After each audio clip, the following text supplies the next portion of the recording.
જય શ્રી કૃષ્ણ વિદ્યાર્થી મિત્રો, હું આપનો સ્મિત રાઠોડ। આજે આપણે 11મા ધોરણનું પહેલું ચેપ્ટર સજીવ વિશ્વ એટલે કે ધ લિવિંગ વર્લ્ડ એના વિશે આપણે ચર્ચા કરીશું। સજીવ વિશ્વ નામના ચેપ્ટરની અંદર આપણે કેવા કેવા ટોપિક ભણવાના આવશે? તો પહેલો ટોપિક છે સજીવ કોને કહેવાય। પ્રશ્ન થાય કે સજીવ કોને કહેવાય? આપણે આંખ બંધ કરીને વિચારવું જોઈએ કે ભાઈ આંખ બંધ કરીને વિચારીએ એટલે મને ત્યાં ચકલીનો અવાજ બહાર આવે છે, તો ચકલી છે એ પોતાની હાથે હલનચલન કરી શકે છે, હું સજીવ કહી દઈશ। હાલો, પોતે ખાઈ પીવે છે એને સજીવ કહી દઈશ, શું એવું હાલશે? નહીં હાલે। કારણ કે સજીવ કહેવા માટેના ક્રાઇટેરિયા અથવા સજીવ કહેવા માટેના લક્ષણો એ વૈજ્ઞાનિક દ્રષ્ટિએ નક્કી થયેલા હોય છે। તો વૈજ્ઞાનિક દ્રષ્ટિએ નક્કી થયેલા સજીવોના લક્ષણો એને જ આધારે આપણે કહી શકીએ કે સજીવ કોને કહેવાય। તો આપણે આ લેક્ચરની અંદર, પહેલા લેક્ચરની અંદર માત્ર પહેલા ચેપ્ટરનો પહેલો ટોપિક સજીવ કોને કહેવાય અથવા સજીવોના લક્ષણો એના વિશે ચર્ચા કરીશું। તો આપણો આજનો ટોપિક છે, ચર્ચાનો વિષય છે સજીવોના લક્ષણો।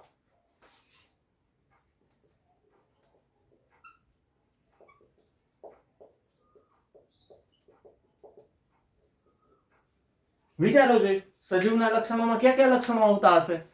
આપણે સૌપ્રથમ પ્રશ્ન થાય કે સજીવમાં આપણે સાહેબ કયા કયા લક્ષણ આવતા હશે? એ મને ખબર નથી, અથવા તો બેઝિક ખબર છે કે ભાઈ હલનચલન કરતા હોય સજીવ હોય, અથવા તો આંખ પટપટાવતા હોય સજીવ હોય, એવું ન હોય સાહેબ।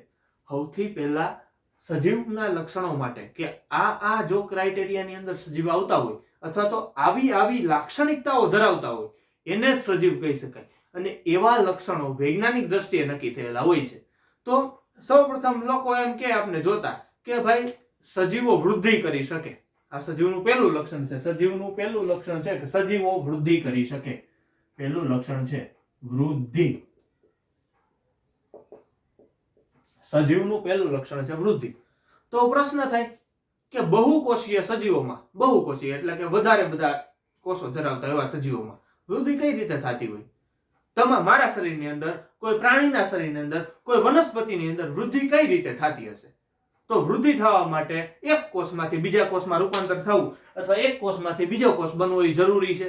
તો એક કોષમાંથી બીજો કોષ બનવાની પ્રક્રિયા કઈ છે? તો કે કોષ વિભાજન। તો હંમેશા દરેક સજીવોની અંદર વૃદ્ધિ કઈ રીતે થતી છે? તો અહીંયા આપણે ખબર પડી કોષ વિભાજન દ્વારા। કોષ વિભાજન દ્વારા હંમેશા કોષ વિભાજન દ્વારા જ વૃદ્ધિ થતી હોય। કેવા સજીવોમાં? તો કે બહુકોષીય સજીવોમાં। મારા અક્ષર બહુ મસ્તી ના છો એટલે જોજો, વધારે મજા આવશે। તો બહુકોષીય સજીવોની અંદર વૃદ્ધિ થતી હોય કોષ વિભાજન દ્વારા, એ તો આપને ખબર પડી ગઈ। તો અહીં હું તમને નવો એક પ્રશ્ન ઉત્પન્ન કરાવું કે માની લો કે વૃદ્ધિ થાય છે, કોષ વિભાજન દ્વારા વૃદ્ધિ થાય છે, તો એ વૃદ્ધિને આપણે કોષ વિભાજન દ્વારા થાય છે મતલબ એને આપણે ગણીએ કઈ રીતે વૃદ્ધિને? તો કે ભાઈ સજીવના વૃદ્ધિ થાય એટલે સજીવના દળમાં વધારો થાય, સજીવના કદમાં વધારો થાય। તો શું કદમાં એટલે કઈ રીતે વૃદ્ધિ થાય ભાઈ? કદમાં વધારો થવો। તો અહીં નવો પ્રશ્ન આવે છે કે અમુક પર્વતો છે, પર્વતોમાં વર્ષો પછી અંદર રેતીના રજકણો ભરાય અથવા ધૂળ ઉડે અથવા અલગ અલગ પર્યાવરણીય આબોહવાને કારણે પર્વતોના અને ખડકોના દળમાં પણ વધારો થાય છે, અથવા તો નિર્જીવ વસ્તુના દળમાં પણ વધારો થાય છે। તો શું તે સજીવ છે? નવો પ્રશ્ન થયો કે નિર્જીવ વસ્તુના દળમાં પણ વૃદ્ધિ થાય છે, મતલબ એના દળમાં વધારો થાય છે, તો શું ઈ સજીવ છે? તો કે નહીં। તો ભાઈ વૃદ્ધિને આપણે સંપૂર્ણ લક્ષણ તરીકે ન લઈ શકીએ। હા, વૃદ્ધિ કરતા હોય એ લોકો સજીવ જ હોય એવું જરૂરી નથી। સજીવો વૃદ્ધિ કરી શકે, પણ દરેક વૃદ્ધિ કરતા પદાર્થો કે પ્રાણીઓ કે દરેક ઓર્ગેનિઝમ ઈ સજીવ છે નહીં। ફરીવાર હું કહું છું, સાંભળી લેજો કે દરેક સજીવો વૃદ્ધિ કરી શકે છે, પણ વૃદ્ધિ કરતા દરેક ઓર્ગેનિઝમ સજીવ હોય એવું જરૂરી નથી। સમજાય છે? દરેક સજીવો વૃદ્ધિ કરી શકે છે, પણ વૃદ્ધિ કરતા હોય બધાય સજીવો એવું જરૂરી નથી। તો વૃદ્ધિ છે એ દરેક સજીવનું સંપૂર્ણ લક્ષણ છે નહીં। તો અહીંયા આપણે નવો પ્રશ્ન થાય કે સાહેબ વૃદ્ધિ છે એ સંપૂર્ણ લક્ષણ નથી, તો સજીવોનું એવું કયું લક્ષણ છે? તો લોકો કે ભાઈ પ્રજનન એ સજીવનું બીજું લક્ષણ છે। તો અહીં નવો પ્રશ્ન થાય કે પ્રજનન એટલે શું? પ્રજનન એટલે શું? આપણે 8મા ધોરણથી 10મા ધોરણની અંદર 2 ધોરણથી ભણતા આવીએ છીએ કે પ્રજનન પ્રજનન પ્રજનન પ્રજનન પ્રજનન। તો પ્રજનન શું છે? તો પ્રજનન એટલે એવી પ્રક્રિયા કે પોતાના જેવો બીજો સજીવ ઉત્પન્ન કરવાની પ્રક્રિયા. આપણે હા બીજું લક્ષણ છે સજીવોનું પ્રજનન. જોઈએ પ્રજનન. તો પ્રજનન એટલે શું? મેં તમને હમણાં જ વ્યાખ્યા આપી એમ કે પોતાના જેવો જ બીજો સજીવ ઉત્પન્ન કરવાની ક્ષમતા, એને આપણે શું કહીશું? તો કે પ્રજનન. તો જેમ આપણે વૃદ્ધિની વાત કરી કે વૃદ્ધિ સંપૂર્ણ લક્ષણ નથી, હું એમ કહું તો કે ભાઈ પ્રજનન એ સજીવનું સંપૂર્ણ લક્ષણ નથી હો. માનશો? માનવું પડશે. હું તમને એવા ઉદાહરણ આપું. અહીંયા જો આપણે સજીવના લક્ષણની અંદર એવું લખ્યું કે પ્રજનન એ સજીવનું લક્ષણ છે, તો શું પ્રજનન ન કરી શકે, મતલબ નવો સજીવને ઉત્પન્ન ન કરી શકે એવા લોકો સજીવ નથી? આપણી આસપાસ આપણા અલગ અલગ જગ્યાએ એવા સજીવો આપણે જોયા છે. હું તમને ઉદાહરણ આપું કે વંધ્ય કામદાર માખી. આપણે 8મા ધોરણની અંદર માખીનું ચેપ્ટર ભણતા અંગ્રેજીમાં, કઈક અત્યારે આવતું એની ખબર નથી મને. માખીઓ અલગ અલગ આવે. ભાઈ રાણી માખી હોય ને એ ખાલી નવા સજીવો ઉત્પન્ન કરે, નવી માખીઓ ઉત્પન્ન કરે. પછી કામદાર માખી હોય ને એ માખી માત્ર અનાજ એકઠું કરે ને નવા સજીવ ઉત્પન્ન ન કરે. તો અહીંયા નવો જો હું અહીં લખી જ દઉં કે વંધ્ય કામદાર માખી.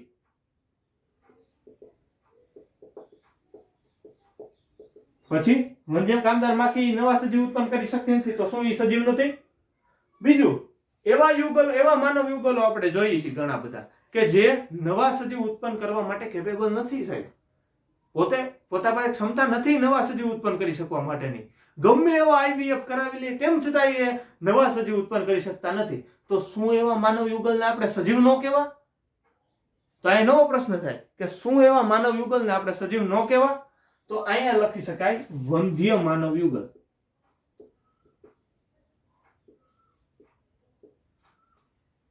ત્રીજો પ્રશ્ન ઉઠાયો ઓલા ખચ્ચર. આપણે કેદારનાથ ને ત્યાં જઈએ ઓલા ખચ્ચર ઉપર સવારી કરીને જઈએ છીએ. ખચ્ચર એક મિક્સ બ્રીડ છે. ઘોડા અને ગધેડામાંથી બનાવવામાં આવેલી ખચ્ચર નામની મિક્સ બ્રીડ છે ખચ્ચર. હવે ખચ્ચર પોતે નવા સજીવ ઉત્પન્ન કરવા માટેની ક્ષમતા ધરાવતા નથી. તો શું ખચ્ચર છે એ નિર્જીવ છે?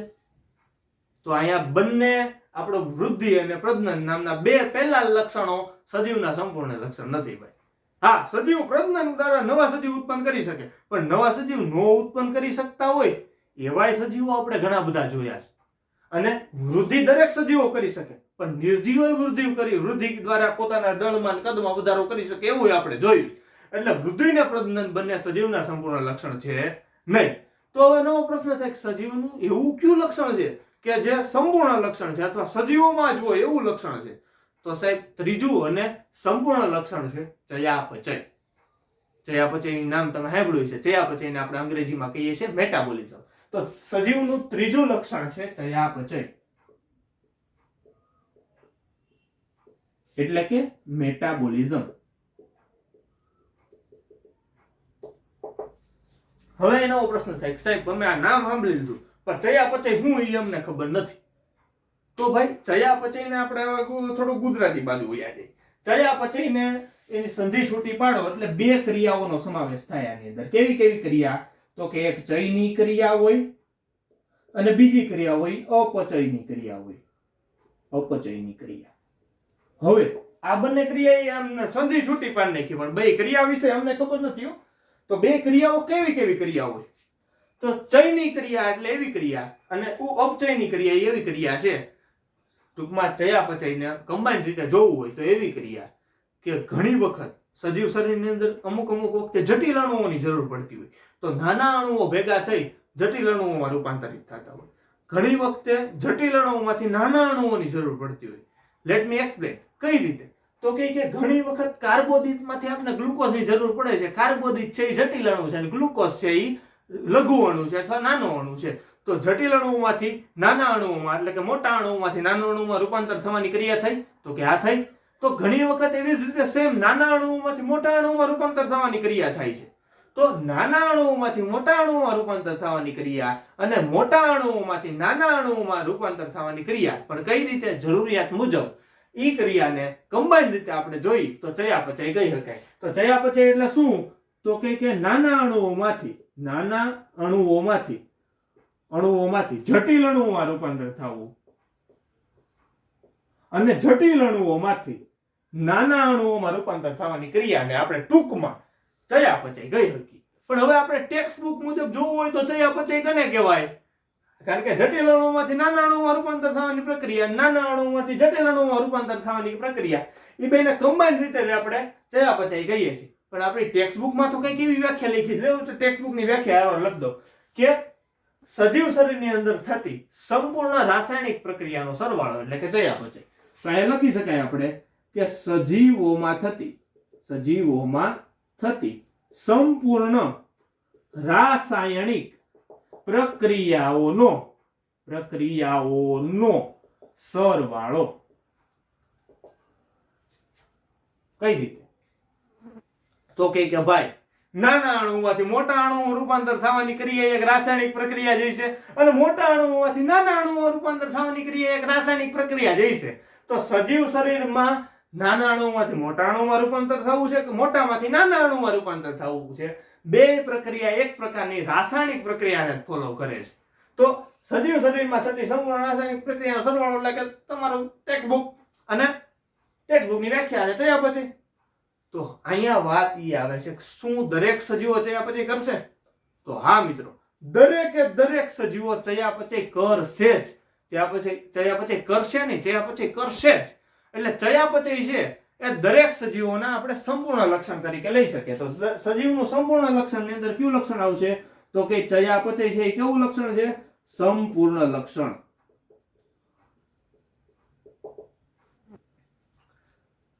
વૃદ્ધિ ને પ્રજનન સંપૂર્ણ લક્ષણ નથી. હા, વૃદ્ધિ ને પ્રજનન સજીવોમાં હોય ખરું, પણ એ સંપૂર્ણ લક્ષણ નથી. પણ ચયાપચય છે એ દરેક સજીવોમાં હોય જ, અને સંપૂર્ણ લક્ષણ જ છે. એમ ચયાપચયની ક્રિયા કે શરીરમાં જે કઈ નાની મોટી રાસાયણિક પ્રક્રિયા થતી હોય, બધી રાસાયણિક પ્રક્રિયાને એકહારે કમ્બાઈન થઈને આપણે કહીએ કે ચયાપચય. અને ચયાપચય જ આપણે સજીવનું સંપૂર્ણ લક્ષણ તરીકે લઈ શકીએ છીએ. હવે ત્રણ લક્ષણો જોયા બાદ, સજીવના ત્રણ લક્ષણો જોયા બાદ ચોથું લક્ષણ કયું છે? તો કે પર્યાવરણ પ્રત્યેની અનુભૂતિ. મને થાય છે, તમને થાય. મને જો આ પર્યાવરણ પ્રત્યેની અનુભૂતિ થાય છે. જો અહીંયા જે વળે છે ને એ પર્યાવરણ પ્રત્યેની અનુભૂતિ છે. આ મને અત્યારે ગરમ તાપમાન છે, ગરમ ફીલ થાય છે. ઠંડા પ્રદેશોમાં જ્યારે જાય ત્યારે લોકોને ઠંડક ફીલ થાય એમ. પછી ઘણી વાર હ્યુમિડિટી હોય વધારે, એવા વિસ્તારની અંદર જાય તો ભેજનું વાતાવરણ ઘણા ફીલ થાય, શરદી થઈ જતી હોય. તો પર્યાવરણ પ્રત્યેની અનુભૂતિ છે દરેક સજીવો પાસે. તો પર્યાવરણ પ્રત્યેની અનુભૂતિ એ દરેક સજીવોનું સંપૂર્ણ લક્ષણ છે. તો આપણે ત્રણ લક્ષણ તો જોયા, પણ ચોથું લક્ષણ કયું કહી શકીએ? તો કે પર્યાવરણ પ્રત્યેની અનુભૂતિ. આ પર્યાવરણ પ્રત્યેની અનુભૂતિ દરેક સજીવનું સંપૂર્ણ અને ત્રીજું લક્ષણ છે. તો ચોથું લક્ષણ શું છે? પર્યાવરણ પ્રત્યેની અનુભૂતિ. હા, પર્યાવરણ પ્રત્યેની અનુભૂતિ. કેવી અનુભૂતિ થશે? તો કે આપણે તાપમાનને ફીલ કરી શકશું, પછી આપણે પ્રવાહીને એટલે કે પાણીને ફીલ કરી શકશું, પછી આપણે હવાને ફીલ કરી શકશું, પછી આપણે બીજા કયો એવી આપણે અલગ વસ્તુઓને ફીલ કરી શકશું. આ દરેક વસ્તુને ફીલ કરવા માટે એટલે કે પર્યાવરણમાં જે કઈ રહેલી આબોહવાને આપણે ફીલ કરી શકશું. આબોહવા મસ્ત અક્ષર છે. હા, તો પર્યાવરણમાં રહેલી દરેક પ્રતિક્રિયાઓ અથવા તો દરેક ક્રિયાઓ હારે સજીવોને અનુભૂતિ છે ભાઈ. આપણે તાપમાનને ફીલ કરી શકીએ છીએ, તમે જોવો છો. પછી આપણે પાણીને ફીલ કરી શકીએ. પાણી હોય ત્યારે એમ ઠંડુ લાગે, આ તે બધી ફીલ કરી શકીએ. પાણીને, હવાને ફીલ કરી શકીએ. મતલબ કે પર્યાવરણ પ્રત્યેની જે અનુભૂતિ છે એ પણ સજીવનું સંપૂર્ણ લક્ષણ છે. તો આને આપણે સંપૂર્ણ લક્ષણ તરીકે જ કહેશું ભાઈ. પર્યાવરણ પ્રત્યેની અનુભૂતિ પણ સમગ્ર સજીવ સમાજનું, સમગ્ર સજીવોનું સંપૂર્ણ લક્ષણ છે. સાથે સાથે ચાર લક્ષણ આપણે જોયા. કયા લક્ષણ જોયા? વૃદ્ધિ, પ્રજનન, ચયાપચય અને પર્યાવરણ પ્રત્યેની અનુભૂતિ. હવે ચોથું અને ઇમ્પોર્ટન્ટ લક્ષણ છે સ્વયં સભાનતા અથવા સ્વયં જાગૃતતા. સ્વયં સભાનતા એટલે શું? તો દરેક સજીવને પોતાની જાતને એમ નથી કહેવું પડતું, અથવા પોતાની જાતને નહીં બીજાને એમ નથી કહેવું પડતું ખાલી ભાઈ તારે શ્વસન કરવાની જરૂર છે, શ્વસન ચાલુ કરી દેજે એમ થોડું. પછી એમ નથી કહેવું પડતું તારે જો પાચન કરવાની જરૂર છે, પાચન ચાલુ કરી દેજે. તારે ઉત્સર્જનની પ્રક્રિયા થોડી બગડી ગયેલી છે, એ થોડી ખરખી કરી નાખજે એમ. તારું ચેતાતંત્ર સારું નથી, ચેતાતંત્ર સારું કરી નાખજે, એવું કેવું નથી પડતું. તો કહેવાનો મતલબ શું છે? દરેક સજીવ પાસે સ્વયં સભાનતા છે. સ્વયં સભાનતા એવું લક્ષણ છે, સંપૂર્ણ લક્ષણ છે, જટિલ લક્ષણ છે અને તાંત્રિક લક્ષણ છે. સ્વયં સભાનતા દ્વારા સજીવ પોતાની જે જાત છે એને પર્યાવરણ સાથે અનુકૂલિત કરી શકે છે. તો સ્વયં સભાનતા પણ સજીવનું સંપૂર્ણ લક્ષણ છે. અને પાંચમું લક્ષણ છે કયું લક્ષણ? સ્વયં સભાનતા. સ્વયં સભાનતા ઘણીવાર માણસને હોતી નથી. સ્વયં સભાનતા મારે શું કરવું એ ખબર નથી હોતી, પણ એ સ્વયં સભાનતા થોડી ઘણી તો હોય જ છે. એટલે સ્વયં સભાન મસ્તી કરું છું. સ્વયં સભાનતા એ સજીવનું સંપૂર્ણ લક્ષણ છે. તો આજના આપણે લેક્ચરની અંદર કયા કયા લક્ષણો જોયા? પહેલું લક્ષણ જોયું વૃદ્ધિ. તો શું વૃદ્ધિ કરતા તમામ સજીવો અથવા તો વૃદ્ધિ કરતા તમામ પદાર્થો શું સજીવ હશે? તો કે ભાઈ નહીં. આપણે પર્વતોના અને ખડકોના ઉદાહરણ દ્વારા જોયું કે વૃદ્ધિ દ્વારા કદમાં વધારો જ કરે છે, પણ એને સજીવ કહેવા યોગ્ય નથી. પછી તો આપણે પહેલા લક્ષણને આપણે હાલો નાબૂદ જ કરતા જાઓ કે સંપૂર્ણ લક્ષણ નથી. આ લક્ષણ છે પણ સંપૂર્ણ લક્ષણ નથી. વૃદ્ધિ કરી શકે એ સજીવો હોય એવું ન કહી શકાય. સજીવો વૃદ્ધિ કરી શકે, પણ દરેક વૃદ્ધિ કરી શકે એ સજીવો જ હોય એવું જરૂરી નથી. તો આપણે વૃદ્ધિને સજીવના સંપૂર્ણ લક્ષણ તરીકે લેતા નથી. ત્યારબાદ બીજું લક્ષણ છે પ્રજનન. તો પ્રજનનની ક્રિયા એટલે કેવી ક્રિયા છે? પોતાના જેવો જ બીજો સજીવ ઉત્પન્ન કરવાની ક્ષમતા. હવે પોતાના જેવો બીજો સજીવ ઉત્પન્ન કરવાની ક્ષમતા અમુક સજીવોમાં ન હોય. કેવા સજીવોમાં ન હોય? તો આપણે એવા વંધ્ય માનવ યુગલો જોયા છે કે ગમે એટલું IVF કરવા છતાં કે ગમે એવી અલગ અલગ આપણે અત્યારે બાયોલોજીકલ પદ્ધતિઓ દ્વારા પણ તેમ છતાં એ લોકો નવું ટૂંકમાં સંતાન પ્રાપ્ત કરી શકતા નથી. તો એ લોકો વંધ્ય છે. તો વંધ્ય માનવ યુગલ છે એ શું સજીવ નથી? સજીવ જ છે ભાઈ. પછી વંધ્ય કામદાર માખી. આપણે માખીની વાળી વાત કરી હતી કે ભાઈ માખી હોય ને એ વંધ્ય કામદાર માખી હોય એ માત્ર ખોરાક એકઠો કરવાનું ની બહારનું જ બધું કામ કરે. સજીવ ઉત્પન્ન કરવાનું કામ કરતી હોય રાણી માખી, બરાબર. તો શું વંધ્ય કામદાર માખી છે એ સજીવ નથી? પછી આપણે ખચ્ચરની વાત કરી છે કે ભાઈ એ પોતે ઇનફર્ટાઇલ છે, અફળદ્રુપ ભાઈ તમને જમીન નથી હો. હા, એટલે ઈ જે ખચ્ચર છે એ પોતે સજીવ ઉત્પન્ન કરવાની ક્ષમતા ધરાવતા નથી. તો શું એ પોતે નિર્જીવ છે એવું આપણે કહી શકાય? નહીં. તો પ્રજનન છે એ સજીવોનું લક્ષણ છે, પણ ઘણા સજીવો એવા છે કે નવો સજીવ ઉત્પન્ન કરી શકતા નથી. તો શું એને નિર્જીવ ગણવા? નહીં. તો પ્રજનન પણ વૃદ્ધિની જેમ સજીવનું સંપૂર્ણ લક્ષણ છે નહીં. તો હવે નવો પ્રશ્ન આવ્યો, સજીવનું સંપૂર્ણ લક્ષણ કેવું હોય? સજીવનું સંપૂર્ણ લક્ષણમાં 3 લક્ષણો આપણે જોયા. પહેલું લક્ષણ જોયું ચયાપચય. ચયાપચય એટલે કેવું લક્ષણ? તો કે મોટા અણુમાંથી નાના અણુમાં રૂપાંતર થવાની ક્રિયા, નાના અણુમાંથી મોટા અણુમાં રૂપાંતર થવાની પ્રક્રિયા. આ પ્રક્રિયાના સરવાળાને અથવા તો શરીરમાં થતી સમગ્ર રાસાયણિક પ્રક્રિયાના સરવાળાને ટેક્સ મુજબ વધારે જોવું પડે ને, એટલે શરીરમાં થતી સમગ્ર રાસાયણિક પ્રક્રિયાના સરવાળાને શું કહેવાય? ચયાપચય. અને આ ચયાપચય છે એ સમગ્ર સજીવ સમાજનું સંપૂર્ણ લક્ષણ અને પહેલું લક્ષણ છે. સમગ્ર સજીવ સમાજનું સંપૂર્ણ અને પહેલું લક્ષણ છે ચયાપચય, બરાબર. તો ચયાપચય સજીવનું સંપૂર્ણ લક્ષણ છે. ત્યાર પછી પર્યાવરણ પ્રત્યેની અનુભૂતિ. પર્યાવરણ પ્રત્યે તાપમાન, પાણી, હવા, આબોહવા બધું કરીને બધું સજીવો ફીલ કરી શકે છે. તો પર્યાવરણ પ્રત્યેની અનુભૂતિ કેવું લક્ષણ કહેવાય? તો કે એક તો તાંત્રિક કહેવાય, પછી જટિલ કહેવાય, પછી દેખીતું કહેવાય અને સ્પષ્ટ કહેવાય એવું લક્ષણ છે. હા, પર્યાવરણ પ્રત્યેની સભાનતા એ સજીવનું તાંત્રિક કહેવાય. તાંત્રિક એટલે બહુ જટિલ એમ. પછી દેખીતું કહેવાય, સ્પષ્ટ કહેવાય અને જટિલ તો આપણે વાત કરી એમ જ એવું લક્ષણ છે. પર્યાવરણ પ્રત્યેની સભાનતા, પર્યાવરણ પ્રત્યેની અનુભૂતિ. દરેક સજીવો પર્યાવરણને અનુભવી શકે છે અને એ પણ સજીવનું સંપૂર્ણ લક્ષણ છે. છેલ્લું લક્ષણ જેમ આપણે જોયું એમ સ્વયં સભાનતા.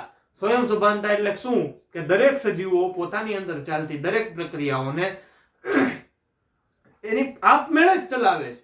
કોઈ એક સજીવ બીજાને કેવું નથી પડતું, પોતાને સ્વયં સભાનતા છે. આ સ્વયં સભાનતા સજીવનું સંપૂર્ણ લક્ષણ છે. તો આપને કોઈ કે ભાઈ સજીવ કોને કહેવા? તો તમે એમ કહો હલન ચલન કરીએ કે સજીવ છે? ભાઈ નહીં. આવા ક્રાઇટેરિયામાં આવે છે તો સજીવ છે, ક્રાઇટેરિયામાં નથી આવતા તો સજીવ નથી. પણ તમે એમ કહેવાય વૃદ્ધિમાં તો આવે છે તો એ પછી આપણે સમજાવ્યું આગળ એમ કે સમગ્ર વૃદ્ધિ કરતા પદાર્થો સજીવ એવું જરૂરી નથી. આપણે ખડકોની વાત કરીએ એના આધારે.